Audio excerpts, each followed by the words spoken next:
me say hello, everyone. Good afternoon and welcome to Refresh.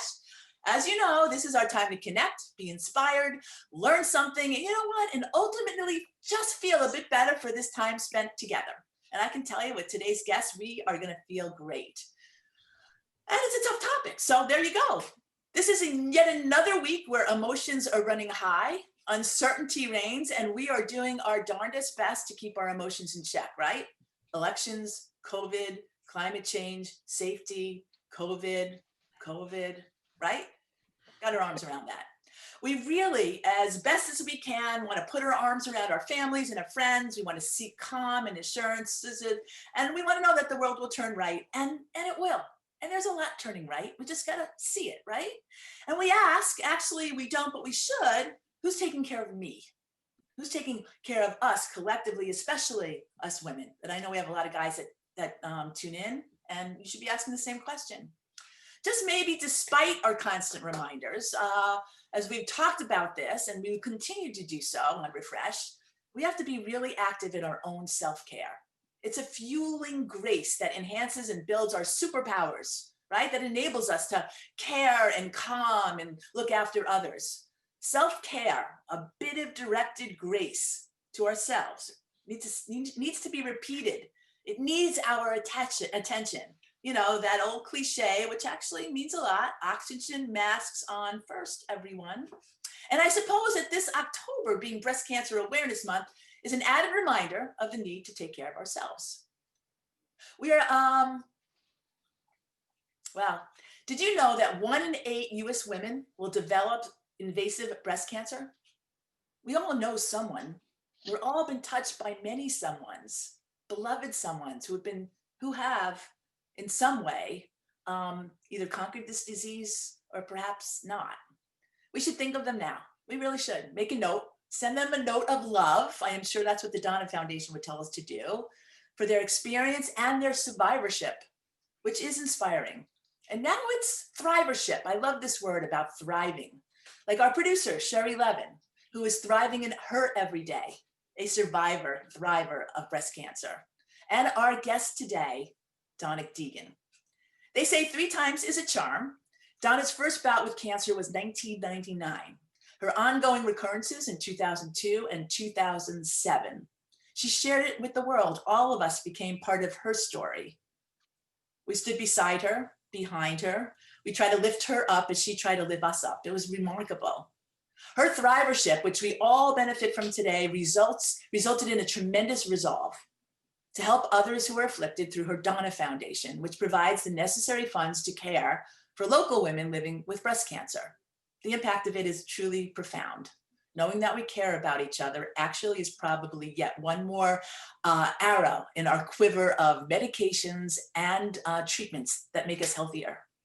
And spectacularly, also, Donna founded the National Marathon to Finish Breast Cancer, known as the 26.2 with Donna, raising millions of dollars, millions of voices, and aggregating important communities and constituencies to work together to be difference makers in the effort to eradicate breast cancer, here and everywhere. That desire, by the way, to be a difference maker, a thoughtful and action-oriented difference maker, is now deciding to put her efforts and is running for Congress. Donna, how many days left to election day? You wouldn't happen to know. 13, but who's counting? You know? We are counting every minute. She's running for the 4th congressional district, which is here in Florida. She is sharing the dream, looking to continue her legacy of doing things that truly matter in the best possible way for her neighbors, for her friends, for her citizens, for her community. And Donna, we're so glad you're here. But before we talk, 1 second, because you brought a tremendous great friend who we are incredibly honored to have today. She's joined by the remarkable and renowned Dr. Edith Perez. For those of you who don't know Edith Perez, she's just a rock star scientist. She is a cancer specialist and an internationally known translational researcher, and we'll talk about what that means, as a professor of medicine at the Mayo Clinic College of Medicine.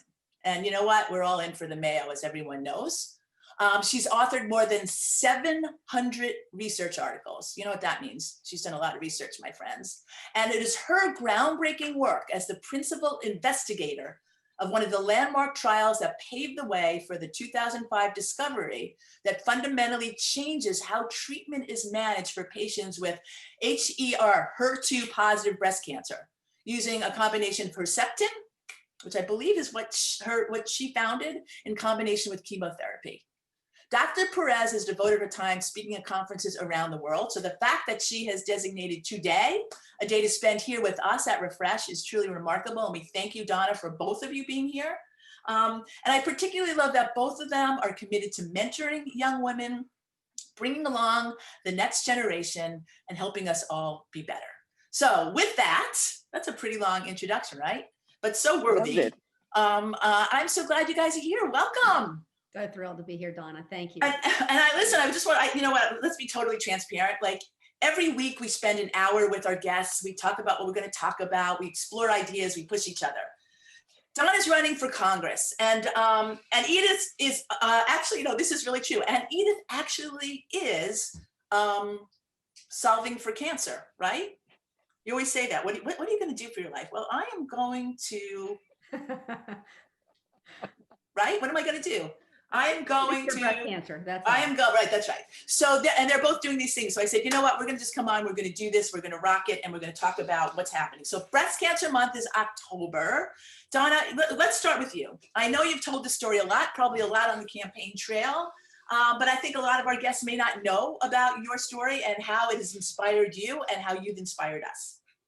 Well, Donna, I was first diagnosed, as you said, in 1999. And I actually saw Edith was my personal doctor. How fortunate was I in that regard, right? She was at Mayo seeing patients at that point and doing her research at the same time.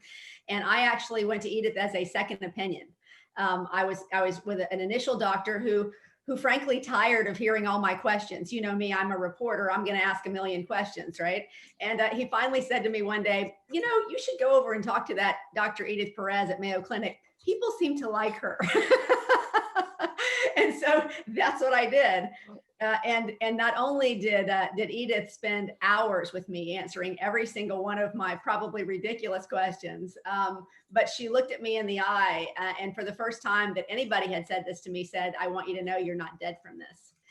And that really meant a lot to me. So I knew from that moment on that was going to be my doctor. And I'll tell you how impressed you should be by that, Donna, because at that time, Mayo was out of my network in terms of my insurance.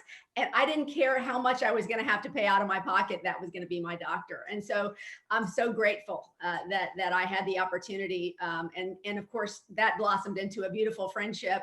We're best friends. And I was the best woman at her wedding. And we have continued to crusade for breast cancer research and for helping the underserved together all these years. But as you know, that was only the first of 3 diagnoses I had with the disease. The second one actually is what prompted me to start the Donna Foundation, because I started hearing from women while I was on television who were trying to choose between food and medicine. And I thought, well, that's just insane. So I used that megaphone to start the foundation to help women. We've helped over 14,000 families at this point. I say women, it's really families that struggle with these bills. And of course, when the marathon came along in 2008, Edith was as much a founder of that as I was. She and I and Jeff Galloway came up with this crazy idea that we would bring people from all over the world to Jacksonville to run a race. And since then, we've added breast cancer research to the things that we send funds to. And thanks to Edith and her team at Mayo, have really been part of some incredible breakthroughs in breast cancer research that have actually helped other cancers as well. So very proud of all that work, and just very grateful, very, very grateful to still be living and breathing. I am now 13 years cancer-free. Woo! Yes. Well, everybody's applauding, right? That's extraordinary. After a pretty dire 3rd diagnosis. So I feel like that has a lot to do with that woman right there on the screen. Her optimism, her love, her ability to interpret different things to do for me. I just don't think, and I'm sure this audience will appreciate, I don't think you can ever minimize the psychic force of your doctor, even in addition to their brain, right? So not only is she a brilliant doctor, but she has that mentality of, hey, we're going to get this cancer out, and you're going to move on with your life, and you're going to be okay. And that was always her mentality, regardless of whatever the scenario may have looked like on the outside to others. It was always Edith's optimism. They call her the doctor of hope for a reason. And I believe that's really, that and so many prayers are probably a great part of why I'm still here. Wow. Well, I should have just introduced you as the doctor of hope. I mean, that's like, yeah, right. What better underline to your name is that? Listen, so curious about so many things. Donna, you're the best interviewer. I should ask you to help me interview Edith, but tell us a little bit about what brought you to science, right? You didn't grow up in America, right? Or did you? Yeah, Puerto Rico. That's where I grew up. Yes, Yes, according yes, to, yes. although, no, all right, no political comments. Okay, you grew up in Puerto Rico. Okay. Yeah, yeah. So, how did I get here? Well, my parents and my family had a lot to do with it, like it happens to most of us. I remember very well when I was about 5 or 6, my mom and father gave me a microscope as a Christmas gift, and gosh, I loved it, and I loved to ask my friends, can I get your finger to stick it with, get a little blood and look at it under the microscope? So my faith was sealed. It's the truth. But eventually, I went to college, and then my grandmother died, and I thought, my gosh, if I had been a doctor, perhaps I could have helped her. And that really steered me from mathematics to medicine. And ultimately, I mean, I've been so honored and really privileged to be part of this task. I love science. I love helping people. I love interactions, one-on-one, but I'm also very interested in gathering, the best brains to work together as a team to optimize healthcare, not only here in the US, but also globally. So it's been a great ride so far.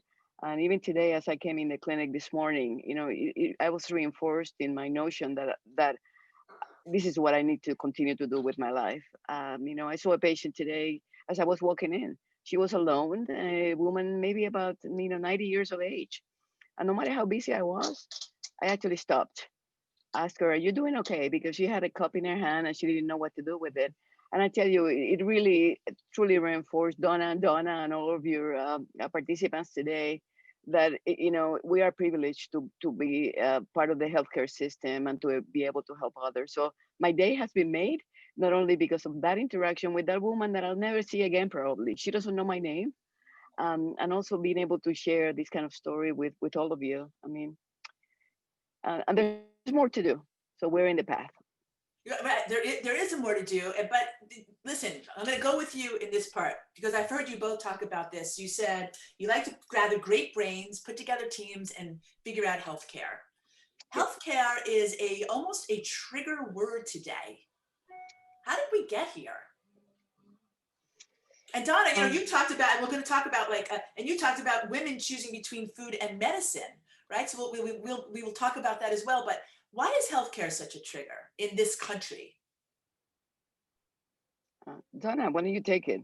Okay, Please. no, I'm happy to. I think unfortunately, Donna, what has happened in our country, and it really is it is the enemy of good conversation, is that we tend to, and I think social media has driven us in some of these places where we tend to hear from people on the extremes who seem to present arguments that cancel each other out. When I think most of us really want reasoned, common sense discussion around how healthcare would make sense for us. But I think unfortunately, it becomes this: if you feel this way, then you're this name, and if you feel this way, then you're this name. And what we really need to do is find a path forward, like so many other developed countries have done, to find a way to make sure everybody has coverage. I mean, in a country as fortunate as we are, I just truly believe that we all deserve to have some sort of basic affordable health care.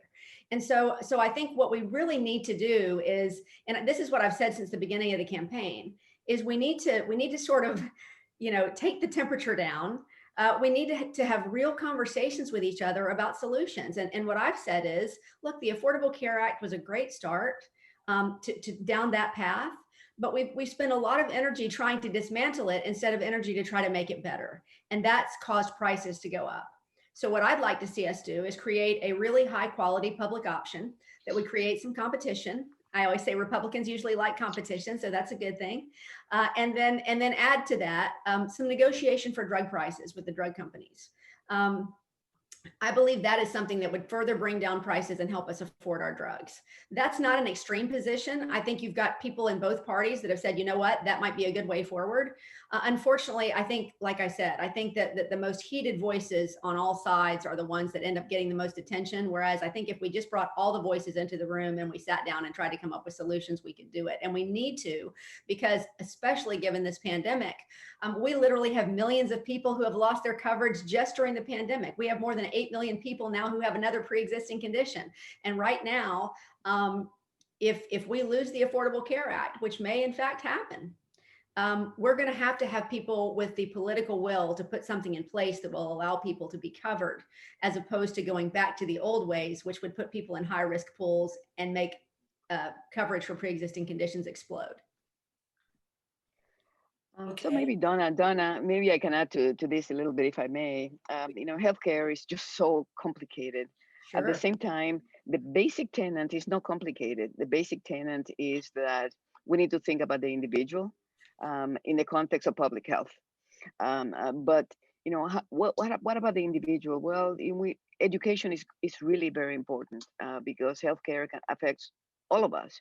So how can we best educate the public related to strategies in their lives that could decrease the risk of multiple diseases so that they can be part of a solution even before there's a problem? That's number one.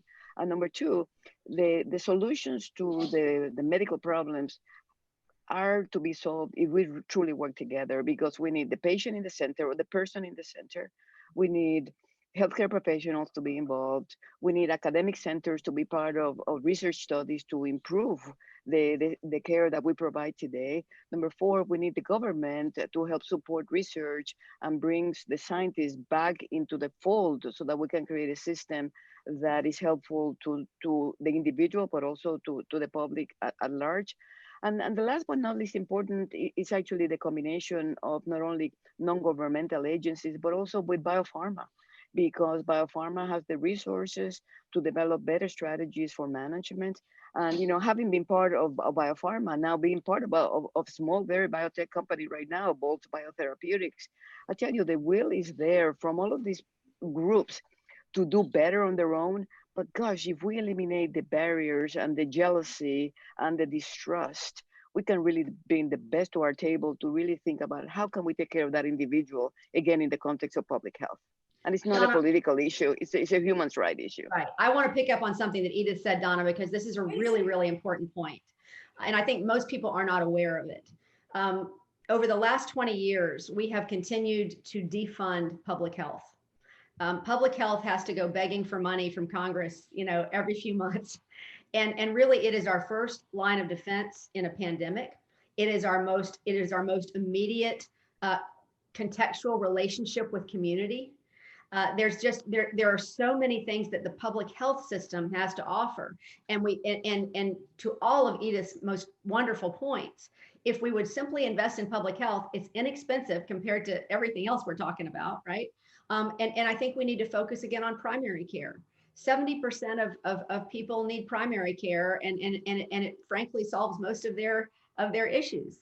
We just have so many people that right now they're boxed out of that. And so I think, to Edith's point, and another reason I always say that women are such great leaders is because we are very solution oriented. I think we like collaboration. I think we don't care who gets the credit, and we just want to get things accomplished for each other. And I think we are seeing the ravages of a country that seems to have lost its way in terms of empathy. So I believe that we need all those things that Edith talked about, and we need a healthy dose of empathy to bring all of it together. Yeah, listen, we can talk. I think we're going to do a show on empathy. Let me say hello to some of our empathic viewers, if we could. Some of them you might know: Rachel Tutwiler Fortune, Admiral Mary Jackson, Lisa Morrow, Jennifer Lunt, Chris Reese. Lisa has a question. We'll come back to that. Amy Ruth is on. Hey, Amy. Deb Levy, Annie Myers-Drysdale from the West Coast, famous Rahi. Actually, she works in healthcare as well. Jackie Moretti, Jill Gaddis, Joy Kurtz. It's amazing. Melinda Wolf, how are you? Shelley Brindle, the mayor. Shelley was with us a couple of weeks. She's the mayor of a city in New Jersey. She actually lifted our spirits incredibly about public service. Sylvia Bird, Stacey Myers. Let's go back if we can where we started. And we have a chance here to educate people about the fundamentals about breast cancer. I think when we came on, I said that 1 in 8 women, which is pretty high percentage, will get invasive breast cancer. I suppose this is so funny. I haven't told my mother's not on here. I'm not worried, but I just had my mammogram 2 days ago and I got the call that says I need to go back. It's the call you just don't want to get. But my doctor says there's absolutely no worry. So I am not going to worry. And I'm with you today, so I know I'm fine. So just tell us a little bit about, what we need to be looked for, how do we stay as healthy as possible, warning signs, whatever that is. Yeah, maybe I can start. Although sometimes I call Donna Dr. Deegan because she knows so much about healthcare too. But let me take a stab at this. The statistic that you quote, Donna, is absolutely correct. In spite of all of the advances we've made, this is a real disease that affects the lives of many here in the United States and abroad. If we think of the U.S. alone, about 250,000 includes mainly women, but also men can develop breast cancer. It's really important for this to be part of the education that we provide. But if we think globally, we're talking about 2 million persons globally are diagnosed with breast cancer on a yearly basis. So a serious issue. In terms of decreasing risks, what can we do? Well, there's some persons who actually develop breast cancer because of inherited genetic abnormalities. So, persons who have had, very strong family histories. And we can actually do a blood test to detect whether these genetic abnormalities are present. So if we find that the person has a higher risk of breast cancer than the so-called average population, we can do the blood test and we can advise the patients of things that can be done to reduce the risk of breast cancer. But if I extend this to the general population, there are some very straightforward things. Number one, exercising on a regular basis, maintaining a healthy weight. And number two, avoiding daily alcohol intake are things that decrease the risk of breast cancer. And these are part of general public health guidelines that not only impact the risk of breast cancer, but it helps to decrease osteoporosis, it helps decrease cardiovascular disease, hypertension, diabetes. So these are common sense recommendations for all of us to consider. It's really great that some of these recommendations are here, are part of what we should do for lifestyle management overall. So that's for decreased risk. Number two, what can we do if someone is worried about having a lump, redness of the chest wall, persistent pain? Well, diagnostic studies have improved dramatically, which is very important. So the way we do mammograms is better now than we used to do in the past. The radiology criteria that are used are consistent throughout the United States. So if a radiologist at Mayo says you have a mammogram that is one, a radiologist in Omaha will understand what that means. So there's consistent terminology, very helpful for personal care.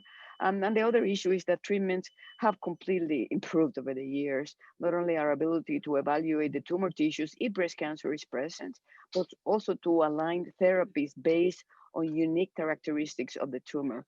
All of this taking into consideration the human being who's in the middle of all of this, because that is also extremely important to provide the education, the emotional support that every person needs and their families to really go from a diagnosis of breast cancer to optimizing their health care. So a lot of information in these last few minutes, but I guess this is a field that is really changing with time, which is very positive. And we also have to remember the issue that not everybody in this country gets access to best diagnostics, the best therapies because of the impact of social determinants of health and the disparities that continue to exist. And that's another issue I wanted to really at least mention very briefly because it remains extremely important. And there are many foundations trying to address this, like the Donna Foundation. There are others, Stand Up to Cancer that I'm also involved in.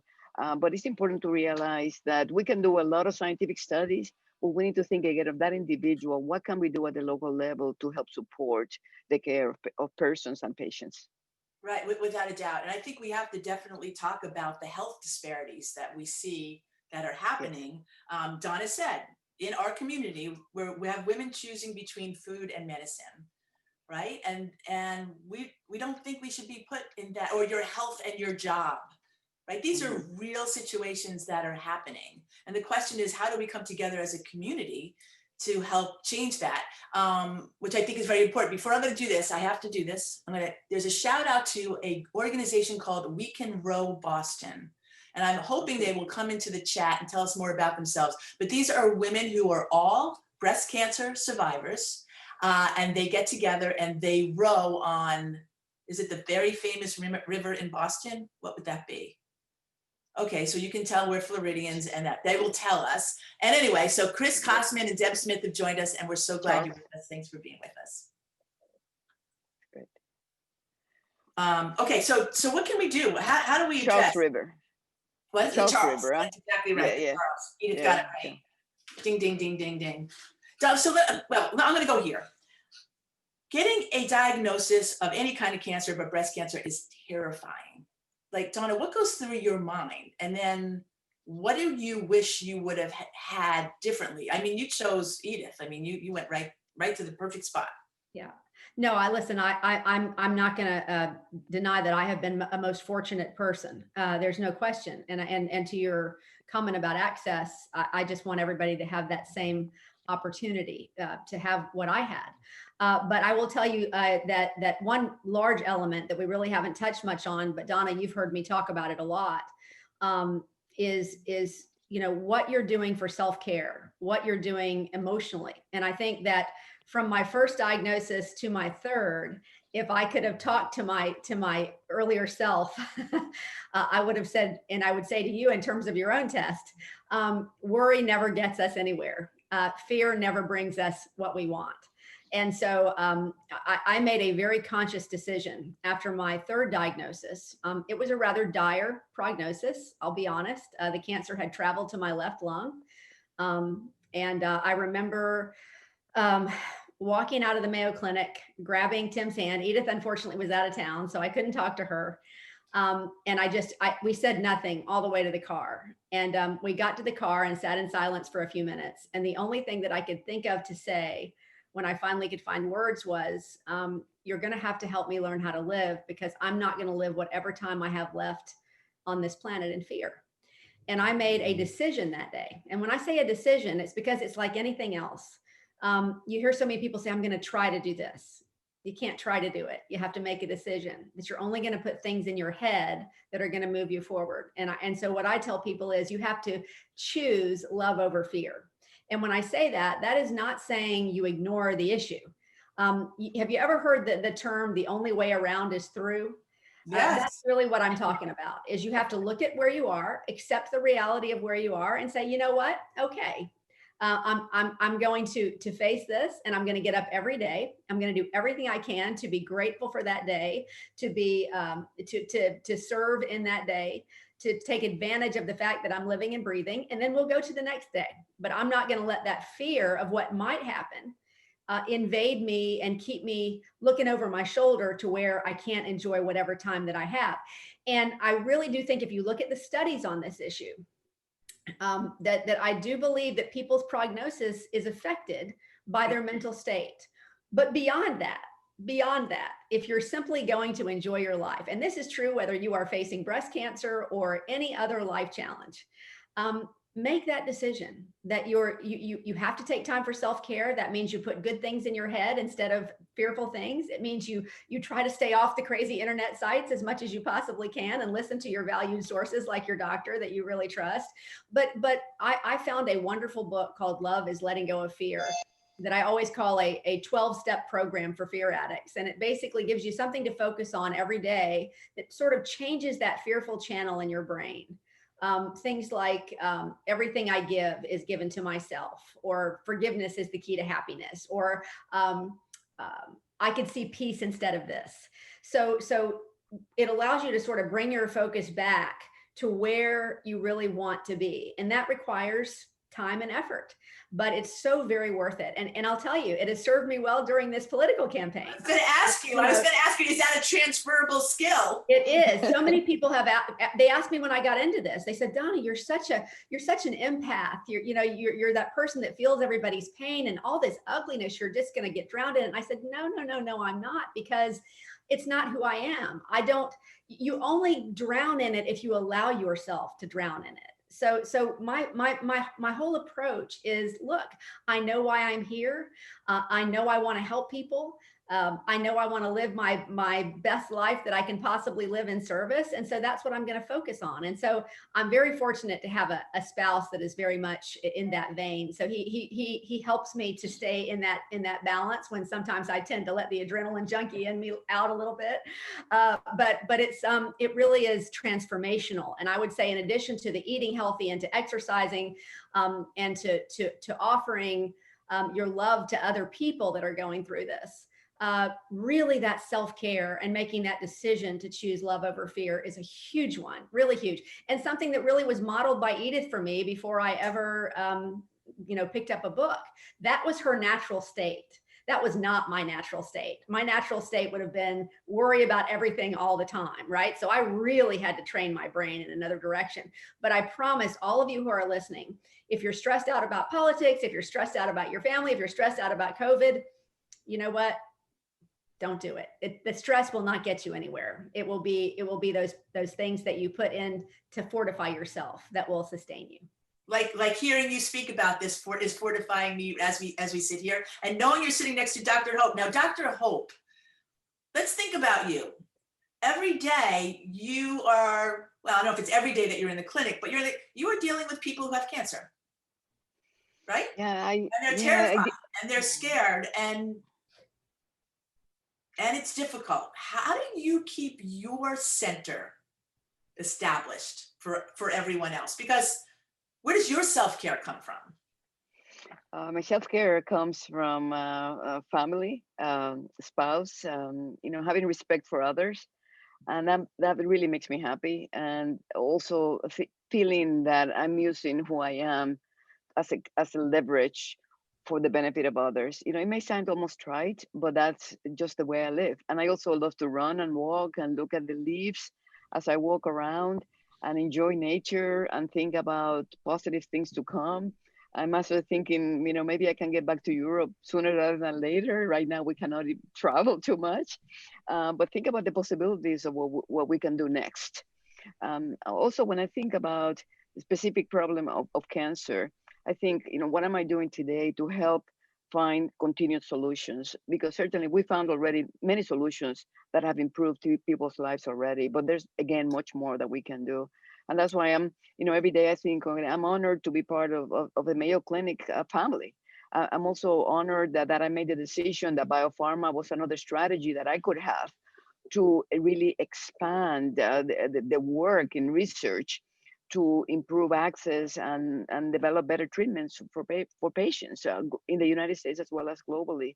So all of those different things fuel me, to think about the individual, to think of what's around us, to think of the possibilities, to bring together, the academics of Mayo, bring the biopharma world, like I'm doing again with Bolt Biotherapeutics, developing a completely new strategy to alter the immune system to potentially help patients.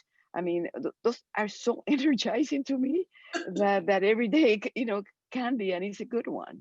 But I should tell everybody the fact that it is so energizing to Dr. Perez should be incredibly superpowering for us to know that you're on the front lines, right? Working that way. For those people who don't understand what biopharmaceuticals or biopharma is, could you just explain that a little bit? Yeah, it says that we're really harnessing the understanding of the biology. What are the true molecular changes in the context of cancers that we can connect with the development of therapeutics, so that we can continue to develop, the best medicine for the individual patients. And again, this takes a lot of teamwork, a lot of brain power. But I tell you, it's just really fascinating to be in the forefront of better understanding the immune system, and better understanding how we can target the immune system to really go after the cancer, by at the same time minimizing the side effects for patients. So this is really enthralling from the scientific and personal standpoint. There are a lot of people, thousands of people working on this around the world, and I'm so just really totally privileged to be part of one of these groups that is really thinking, what can we do right now? How much can we learn to really connect the biology of cancer with the development of better treatments. That's biopharma. Right. You know, Go ahead, Donna. Can I just comment on this for a second? Because this is an area that I am so excited about. I can't, probably not more than a couple of days goes by. I was in line to vote the other day, and a woman made a beeline for me and said, listen, I'm trying to make a really hard decision. She said, I have small cell lung cancer, and I'm having the proton therapy, but I'm trying to decide whether I should have chemo, and I'm really scared of the side effects. I'm really scared of what it's going to do to my body going forward. I'm scared that it might cause me to get another cancer. I'm scared of, I mean, so many things came out of her mouth. And so the thought that in the future of treatment, I always call chemo the atomic bomb on the anthill, right? Because that's what we have, right? In so many cases, that's what we have. We have to have that systemic approach, because if a cell escapes here and there, you can't have that.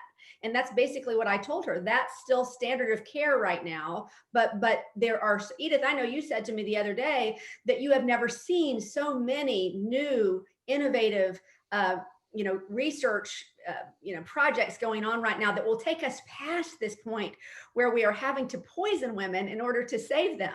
So it is so exciting to me, this work of igniting the immune system to where you could connect that to a tumor and get the treatment right to the tumor, right to those cells, and the rest of your body is happy. you're not concerned about it. There were so many times, Donna, during chemotherapy that I had to remind myself that just because I didn't have hair, just because I didn't have eyebrows and eyelashes, that didn't mean the cancer was doing bad things. It was just the medicine. It was just the medicine. But it's such a mind game when you're going through chemo that you're trying so hard not to let the toxicity of the treatment overwhelm your psyche as you're going through chemo. So these new therapies that are under development right now, I could not be more excited. And I want everybody out there, especially those who are facing cancer, who have faced it, be encouraged, be so excited, because I truly believe we are just on the cusp of such amazing things led by this tremendous woman right here. Yeah, well, the data is incredible when it comes to breast cancer because of early identification, the mortality rates have gone down exponentially, right? All right, I have a couple of questions here, but because we have the privilege of having you, and you truly cured cancer. Well, you found, right? You were there, you were in the front lines, your research generated a drug that is a leading drug that impacts the curing of cancer, Herceptin. How did that happen? Did you know when it happened? Like, it was like, oh my God, this is it? Like, how does that happen? Everybody says, what are you doing? Oh yeah, I'm gonna go cure cancer. Well, guess what? Dr. Edith did that. Teamwork, this is it. It's truly teamwork. Many people work in the laboratory for years. Many people working to help develop the clinical trials. Many people helping me because I was part of the team to educate others related to the importance of participation in clinical trials. The guidelines for explain to everybody clinical trials. Yeah. There are many disorders, many diseases, including breast cancer, for whom we have standards of care. And the standards of care today were based on studies that were done in the past. And that is partially done through clinical trials. And there are many different types of clinical trials. There are clinical trials for devices. There are clinical trials for medications. So what happens is, let's say we have already a standard of care medication, and then we want to figure out whether a new medicine is going to help the standard of care. Sometimes we compare the new medicine to the standard of care. Sometimes we can add the new medicine to the standard of care. And that's done as part of clinical trials. And people can be volunteers of clinical trials. We have very rigorous safety parameters for patients to be educated about participation in clinical trials. But one thing, Donna, is that in the United States, in the setting of cancer, still fewer than 5% of patients with cancer participate in clinical trials. And we also have a super dire health equity problem in participation in clinical trials. So we want to encourage patients to be educated, discuss things like Donna said, with your healthcare team to determine whether a clinical trial is an appropriate approach. It's not that it's for everybody, but it can be an approach for many, many patients, so that they can get the best care today and potentially be part of the best care for the future. And this applies to white, blacks, thin, overweight, young, older persons, because we want to continue making improvements. Again, the standard of care today came as part of clinical trials in the past, and we want to continue moving forward. And the way we've done the research is all like this. We really respect all of the components, all the people who have been in the lab, to understand what happens to cell lines, what happens in murine models, and then eventually the clinical trials help us figure out whether these newer approaches are going to help individuals. So I tell you, I still remember the day when I got the data from my study.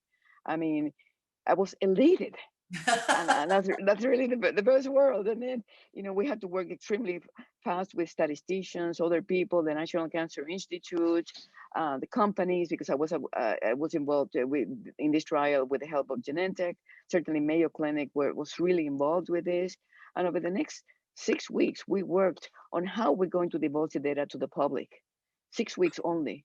And it was an exhilarating time. And when I presented the data for the first time to about 16,000 people live, I mean, it was, talk about a rock and roll moment that I still, treasure. But then it took not only presenting the data and this happiness to have this data, but also to help educate the world, patients, healthcare agencies around the world, so that women or men actually could get access to these newer strategies. I mean, it's amazing. I can share with you and you can probably see the joy that I've been part of, We being can part of this. feel your joy. Like in a time when we can't hug, I can feel my arms coming through the screen and just grabbing you both. It's so palpable, which goes to Donna's point about surrounding herself. Hi, everyone. We're with Refresh. It's Breast Cancer Awareness Month. We're talking about one of the great survivors, thrivers, difference makers, the rock star scientists who actually found cures for breast cancer, continually in the space doing research. It's phenomenal. They actually, you have talked a lot about Dr. Perez teamwork, and you both co-founded this marathon to help raise money and finish breast cancer. Here is a moment that was captured that I wanted to share with everybody. There you go. There we are. Do you love that? That's on Duval Drive in Jacksonville Beach. Look how happy everybody is. You can see everybody in pink. It's one of the great days in our city, I have to say, and it actually in our nation. Oh, there you go. Edith looking on. There's Ken and Donna. And there's women at the finish line. What I particularly love about this is how everybody identifies. There are moments of tears as people go, I am running for so-and-so, or this is in memory of so-and-so. It is so incredibly powerful. Which brings my next question, Donna, is I have a lot of friends who've had breast cancer, one in particular, and it's overwhelming. People want to help you. But she once said to me, people want to help, but they don't necessarily know how to help in the right way, right? What is the right way? Is there a better question, a better encouragement? Do we ask how you are? Like, people really want to know, because we don't want to be injurious to that person. We don't want to be insensitive. Well, first of all, I would say that anybody that hasn't been down race weekend this year, we're doing that virtually because we do serve such a vulnerable population. But race weekend, one of the things. And what date is race weekend? What date is race weekend? It's always the second weekend in February. Okay. Always the second weekend in February. Anybody in the country, in the world can participate. That's it. And this year we're on Valentine's Day, so we're doing some really fun. We're doing some really fun virtual finish lines, and we're going to do some great things with Valentine's Day. So please sign up and join us and help us in our mission. But also, the reason I bring that up is because it is really such a part of our survivorship program that we really, you can feel palpably the love and the support for families, for people that have been through that. And that would be my answer to you, basically, Donna, is first of all, what I always told people when I was diagnosed is the thing that bothered me the most was when I got that sort of blank, oh, thank God it's not me look, when people go, I'm so sorry.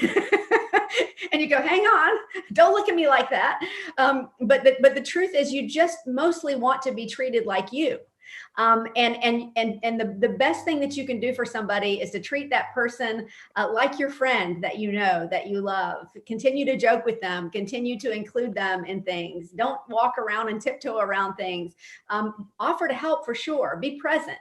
Ask what you can do, but don't feel that you have to walk on eggshells. That said, I tend to joke that when you're on chemo, it's sort of like PMS on speed. So I may give you a different answer in the throes of chemotherapy, but the truth is, the people that I ended up holding closest to me while I was going through treatment were the people that would just allow me to forget for a few moments that this was something I was going through, that it doesn't define me. It's just something I'm going through. Totally. And so I would say, just be present, do what you can do, but don't treat people like they are the, plague, because people don't mean to do it, but they're so concerned about tiptoeing around that that making you feel worse than you feel. Yes,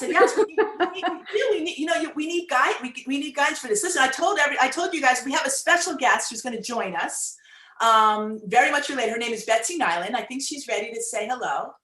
I know Betsy because I was friends with her mom. And any of you who came to Generation W, you will remember. Is Betsy coming? You putting her in our Zoom here, Sherry? Betsy's mom, Marianne Wassel, I met up in New York. She was a police officer. She was a fashion model. She was a founder of a tremendous foundation that helped remind girls that they should do self-breast exams, which is called Get in Touch Foundation. Marianne came on our stage and she had a powerful message. Donna, I carry your message around. You have to choose life, love over fear. Marianne's was to choose joy. And I just wanted to share her message with everybody if I could. So here we go. My question to you is this. If you were told you had 5 minutes to live, 5 minutes, are you going to spend even 1 second of that 5 minutes being unhappy? Think about it. Really, would you? I'm not. I choose joy every day in all I do. And the little more than 5 minutes that I've had with you here this afternoon has been the most joyful experience I can remember in a long time. Thank you so much.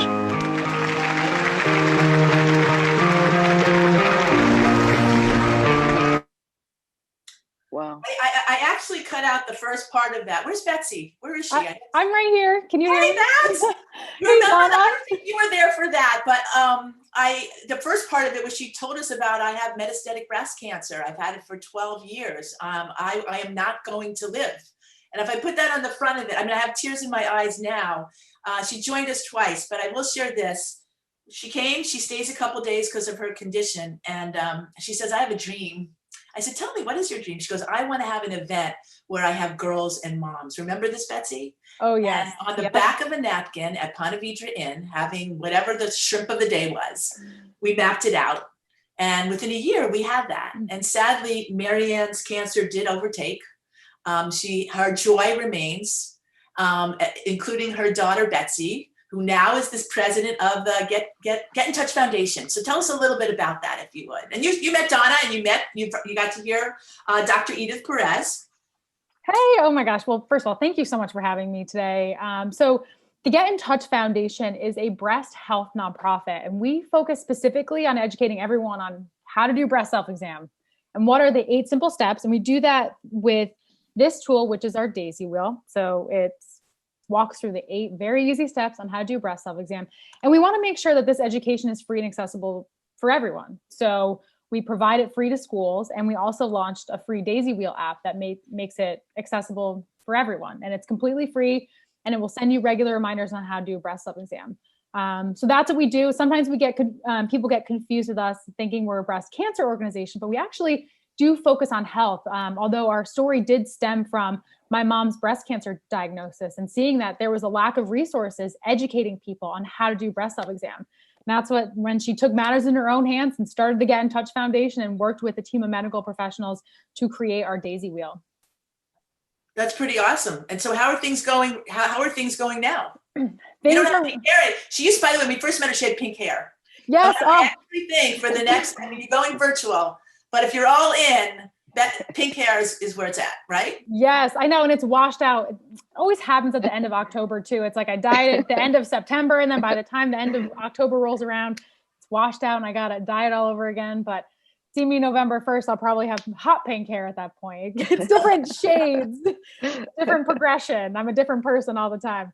But things are going really well. It's been a crazy time with COVID-19 and, adapting and pivoting to see how we can better give health educators the tools that they need to teach our program in schools when schools still don't know, are they going to be in person or online for the rest of the year? And, a lot of people don't have that answer. So what we did is we created an Educator's Digital Toolkit, which is this comprehensive package that has all of our resources free in one place, from our instructional video to the steps of our daisy wheel to discussion questions, a fun quiz. And the school nurse and health educator can kind of tailor that to their needs and teach it, whether it's online and, over Google Slides or Zoom, everything is Zoom these days, or in person over, a smart board. So we've, had to, shift some things, but again, the core tenets still remain of free breast health education for everyone. That's awesome. It's for our girls, right? The earlier we start, I assume the better, right? Yes. So let me just ask you, Dr. Edith, and I know you covered this in your foundation, Donna, recommendations for screenings. When do we start? Regularity, those kind. We hear some different, but where are we now? What would you recommend? Yeah, that's the first thing. I applaud this foundation. People should know their bodies. That's the first step, because then if some abnormality is found, it can be handled pretty quickly. So, but in terms of radiologic screening, mammography is still the standard of care. Start pretty much at age 40, unless there are some particular issues with family history that would alter that age. But 40 is a reasonable age to start, every 1 to 2 years for mammogram. This is for persons who are completely asymptomatic. And sometimes, it's important to realize that mammograms, as I mentioned before, have improved in terms of the techniques that are used. So they're now, digital mammographies. There's something called tomosynthesis in the context of mammograms.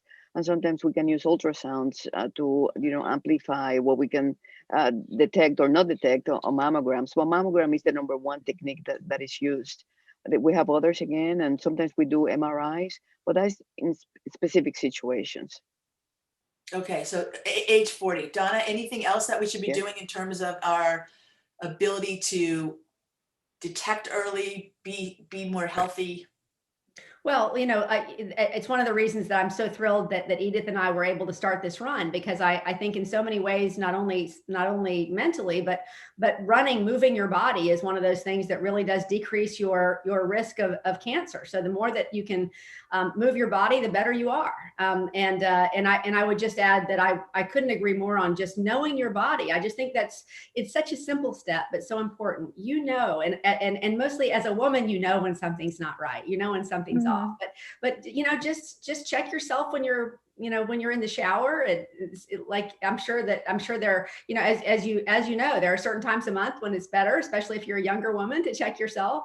But at the end of the day, the more you're aware, the earlier you're aware, the better off you're going to be. And can I just say, Betsy, how much I admire you for picking up this work. And I remember I was in the audience when your mom gave that talk, and I was in tears then, and I was in tears again today, simply because I just her spirit and her joy just bloom from her. So congratulations on doing that work. I know some days that has to be not easy because of what you endured. So thank you for doing it.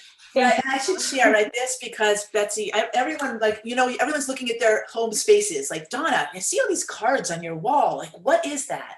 And it doesn't really look great from an aesthetic point of view, but it is actually a Generation W outline. And I used to be doing it in this office, and I put them up on my wall.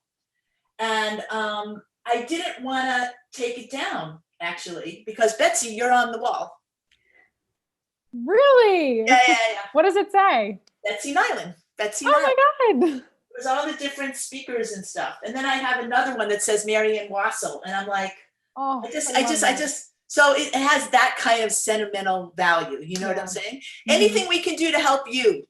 We should do something with our Gen Wow girls for sure. I just think to have girls connected in any way is really helpful. You know what I mean? We'll have to figure something out. Yeah, definitely. I think the first thing is download our Daisy Wheel app. I mean, it's great for everyone, but especially at a young age, everyone's on their phone.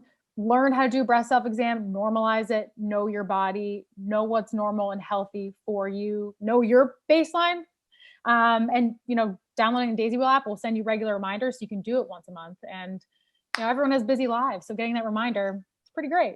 Yeah, it's great. And we want to thank you for wearing pink for all of us, because we talked about that. We're like, okay, are we wearing pink today? And there you are. So thank you for covering us. So for everyone who's listening today or watching, getintouchfoundation.org. Also this weekend is Donna's 5K virtual race. There's a link up. If we don't have it, I will put it up on our Facebook site as well to help support the great work, especially this month. We all need to rally. You both spoke so beautifully. It's just about life is teamwork, right? Life is a team sport. You guys know I believe that.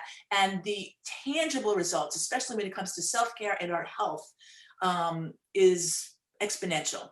We also have Donna's book. We also promoted that for you, Dee. Mentioned Love is Letting Go of Fear. Goodreads.com. I'm hoping Bill Gates, apparently Bill Gates posts his book on Goodreads. We have to make sure he sees this one. That's yours. That's fine, right? And then of course, of those of you who live in the 4th Congressional District, Donna is running a campaign. We've kept her long enough, but we'll put up some clips to let everybody know what it's like to have somebody who wants to serve, because it's the right and best thing to do and brings a wealth of love, experience, pain, and success that can really make us all thrive better. And that's really what the world's all about. Amen. So thank you. I want to thank you all. Donna. Thank you, Donna. Thank Dr. Perez, the rock science scientist. At some point, we got to get you to talk to girls. Your love of, isn't it right? We do not see women scientists enough. Of course, there's this whole issue about putting scientists in the basement now, but they are coming out. That's all I can say. And of course, Betsy, it's always loving to see you. Not only the work that you do, the legacy that you're living, but the brightness that you bring from your own personhood just shines so brightly. So thank you so much. I want to let everybody know that next week we will have additional fantastic women. It is also the end of Hispanic Heritage Month. And there's been a lot of talk about Latino, Latinx, the impact of Hispanics on our culture, on our population. So we thought, how great would it be to gather 3 amazing Latina women, share their inspiring American stories of challenges to success. And they all have a different entry point to America, which I think is also very informative for all of us. So we will get to meet Christina Norman, who is the head of content for the National Basketball Players Association. Pretty cool. Former CEO of OWN, the Oprah Winfrey Network. And Martha Pretelt, who is the SVP of FIS, working in their tech side of their business. And Ida used to work with us, actually. She is from Mexico originally. She came here when she was 17 years old. Ida is an influencer and the CEO of BMOS Social. It will be a great week. Thank you to everyone, our entire Generation W team. Sherry, this is a show dedicated to you and your resilience and your thrivership and all of our team's support and love for you, right? Every day, that's what it's like. So remember, if you guys want to refresh, there's a place, share it with your friends to know every Wednesday at noon to join us. I want to thank everybody for joining us today. These remarkable women filled with inspiration, insight, brilliance, and all of that. Till we see you again. Thank you, everybody.